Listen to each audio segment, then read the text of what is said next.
Hi అండి. మందు కొట్టడం అయితే అయిపోయింది చేనుకి. నిన్న వేరే చేలోకి అయితే కోతులు అయితే వచ్చేసినాయి అండి.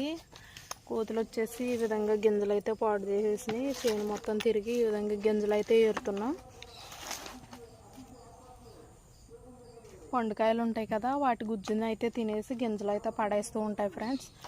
అందువల్ల గింజలు అయితే ఏరుతున్నాం. చేను మీద తడి ఉంటుంది కదా, తడి ఉండడం వల్ల ఏంటంటే గింజలు అనేవి మొలకొచ్చేస్తూ ఉంటాయి. కాయలు కూడా తినేసినాయి ఫ్రెండ్స్. తుక్కు మీద కూడా జిమ్మేస్తూ ఉంటాయి. మొత్తం తిరిగి ఏరాలి.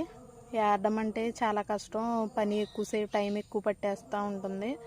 కానీ తప్పదు, ఎందుకంటే గింజ రేట్ ఎక్కువ కదా, వదలలేం ఫ్రెండ్స్. మాకైతే ఒక అక్క ఈ విధంగా కామెంట్ పెట్టింది, ఏంటంటే మీకు ₹1,00,000 అయితే ఉండదు కవులు అని పెట్టింది. అవునండి, మాకు ₹1,00,000 ఉండదు కవులు. ఎందుకంటే మాకు గింజ రేటుని బట్టే కవుల రేటుని కూడా నిర్ణయిస్తారండి. మాకు లాస్ట్ ఇయర్ వచ్చేసరికి మాకు కేజీ గింజ ₹1,000 వరకు వెళ్ళింది. 2024లో అయితే మాకు కేజీ గింజ ₹250 ఉండేదండి. అప్పుడు కవుల రేట్ వచ్చేసరికి 30,000కి మించి ఉండేది కాదండి.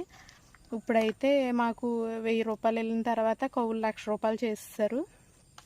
అందువల్ల ఎంతైనా సరే తోటల్లో పోయేదంటూ ఏముండదండి, చేతి అయినా వచ్చేస్తూ ఉంటాయి.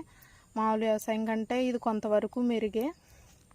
అందువల్ల తోటలు అయితే తీసుకుని కౌలుకి తీసుకుని సాగు చేస్తూ ఉంటాం ఫ్రెండ్స్. రోజు మాకు కోకో తోటలోనే పని ఉంటుంది. ఇంకా మేమిద్దరం వచ్చేసరికి డైలీ ఎంతో కొంత పని చేసుకుని వెళ్తూ ఉంటాం. Okay friends, bye friends.